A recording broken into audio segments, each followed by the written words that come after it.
ഷോൺ ജോർജ്, വഖഫ് ബോർഡിലെ എല്ലാ തീരുമാനങ്ങൾക്കും ഹൈക്കോടതിയുടെ മുൻകൂർ അനുമതി വാങ്ങണം എന്നാണല്ലോ ഇപ്പോൾ ഇടക്കാല ഉത്തരവായി തൽക്കാലത്തെങ്കിലും വന്നിരിക്കുന്നത്. ഇത് ഏത് നിലയിലായിരിക്കും വഖഫ് ബോർഡുമായി ബന്ധപ്പെട്ട താങ്കളുടെ വാദങ്ങൾക്ക് അനുകൂലമായി വരിക?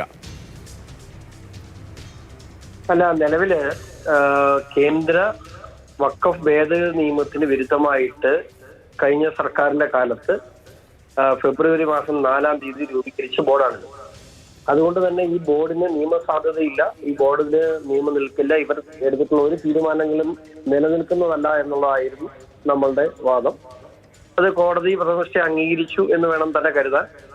മാത്രമല്ല, സംസ്ഥാന സർക്കാരും അവരുടെ സ്റ്റേറ്റ്മെന്റിൽ അത് അവരുടെ അക്കൗണ്ടിൽ അവർ ഇത് നിയമവിരുദ്ധമാണെന്നും അവര് നിലവിലുള്ള വഖഫ് ഭേദഗതി നിയമപ്രകാരം റീകോൺസ്റ്റിറ്റ്യൂട്ട് ചെയ്യാൻ തയ്യാറാണെന്നും കേരള ഹൈക്കോടതിയിൽ ഇപ്പോൾ സർക്കാർ അറിയിച്ചതായിട്ടാണ് എനിക്ക് കിട്ടുന്നത്. ഇപ്പോൾ ഈ വഖഫ് നിയമ ഭേദഗതി പ്രകാരം ബോർഡിലെ 2 അമുസ്ലിങ്ങൾ അംഗങ്ങൾ നിർബന്ധമാണ്, പക്ഷെ ഇവിടെ അതില്ല. അതടക്കം താങ്കൾ ചൂണ്ടിക്കാണിച്ചിരുന്നോ കോടതിയിൽ? ഈ നിയമവിരുദ്ധമായി ബോർഡ് നിലനിൽക്കുന്ന നിയമവിരുദ്ധമായി വഖഫ് ഭേദഗതി നിയമത്തിൽ എന്റെ മാനദണ്ഡങ്ങൾ പാലിക്കാതെ ഈ ബോർഡ് ഇപ്പോ മുനമ്പം ഭൂമി വഖഫ് പോർട്ടലിൽ അപ്ലോഡ് ചെയ്ത് ഉൾപ്പെടെയുള്ള കാര്യങ്ങൾ നിയമവിരുദ്ധമാണ്. ആ നിയമവിരുദ്ധമായ കാര്യങ്ങളെ ഇനി ഇപ്പൊ സ്വാഭാവികമായിട്ടും അടുത്തതാഴ്ച കോടതി അതുകൂടി പരിഗണിക്കും. ഈ ബോർഡ് എടുത്തിട്ടുള്ള തീരുമാനങ്ങൾ അസാധുവാക്കുന്ന ഉൾപ്പെടെയുള്ള നടപടിയിലേക്ക് കോടതി കടക്കുമെന്നാണ് എന്റെ പ്രതീക്ഷ.